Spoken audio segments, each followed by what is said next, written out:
You don't overthink because you're a deep thinker. You overthink because being wrong feels unbearable, and your brain found a system to protect you from that by never letting you finish deciding in the first place.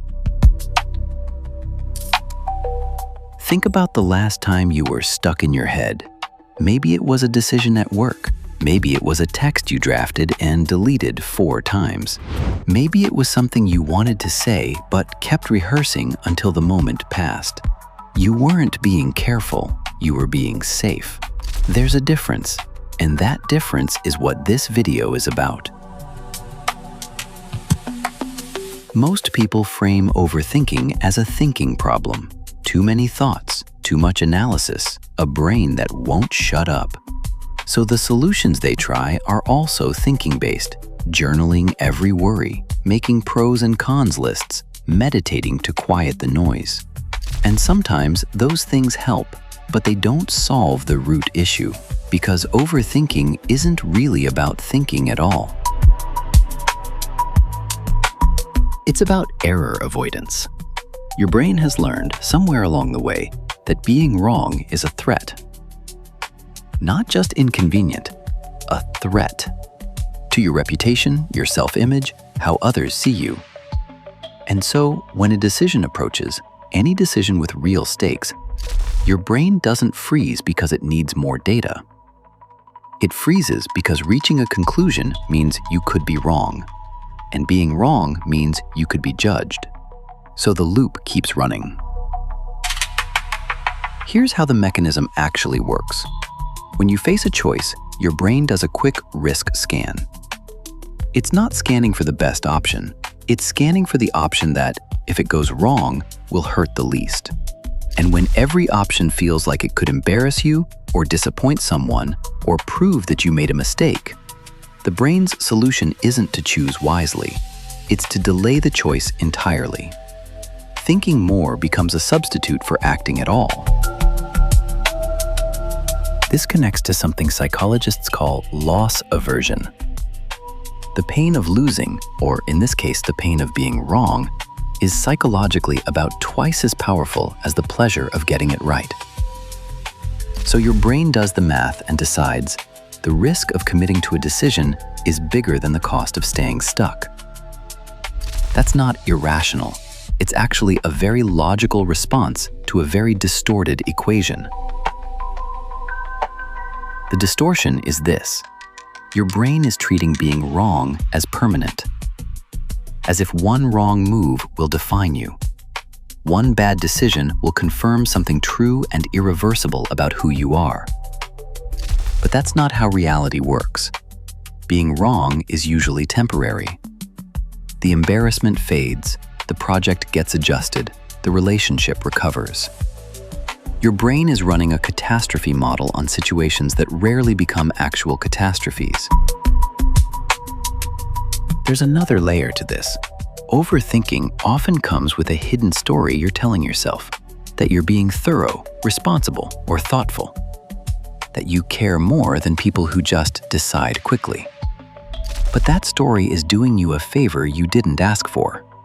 It reframes avoidance as a virtue. It makes staying stuck feel like preparation. Psychologists have a name for this pattern: self-handicapping. It's when you unconsciously create conditions that give you an excuse if things go wrong. Overthinking is a subtle version of this. If you never fully commit to a decision, you can always say, "Well, I wasn't sure." You protect your ego before the outcome even arrives.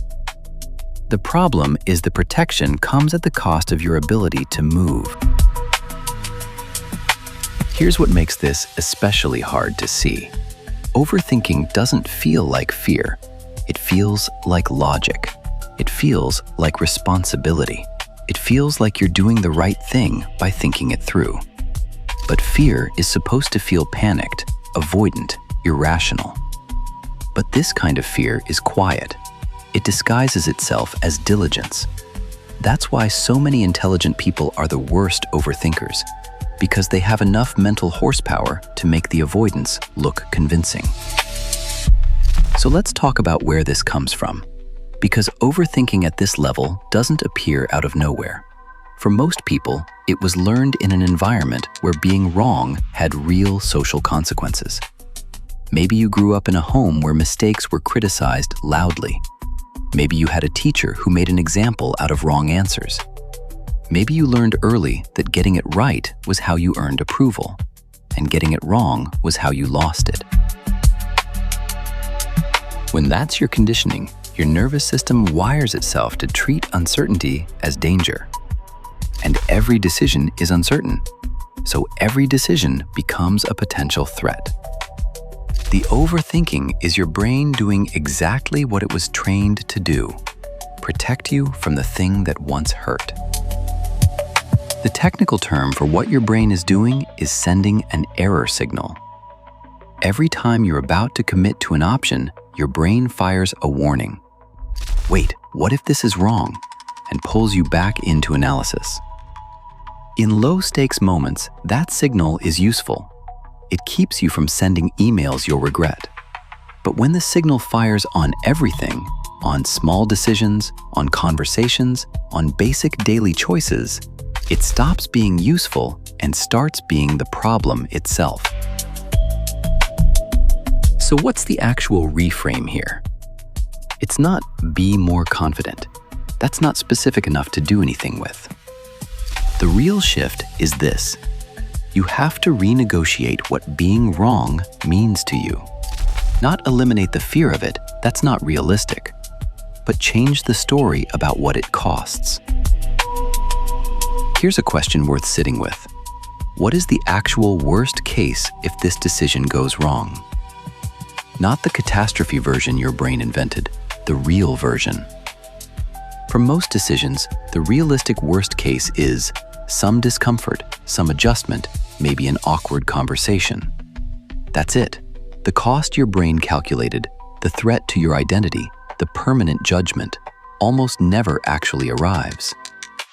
You've been paying a huge price to avoid a bill that rarely shows up. There's also something worth understanding about the people who don't overthink. They're not more certain than you. They're not smarter or more prepared.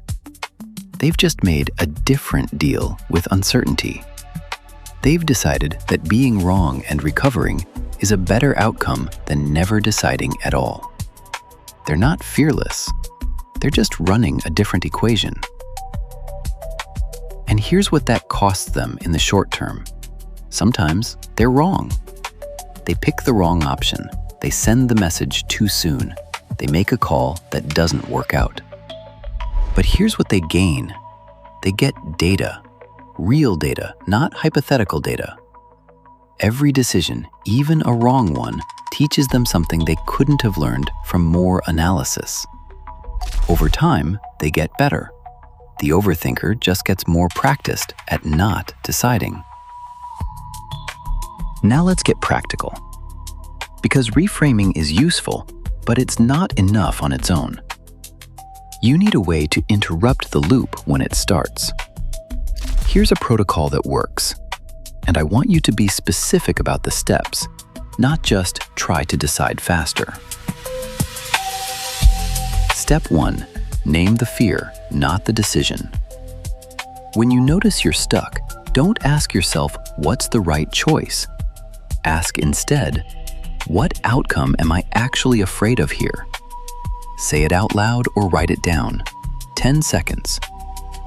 This forces your brain out of analysis mode and into acknowledgement mode, which is where the loop actually lives. Step 2. Set a decision deadline before you start analyzing. Before you open the problem up, say, I will decide by 2 p.m. today, or whatever window fits.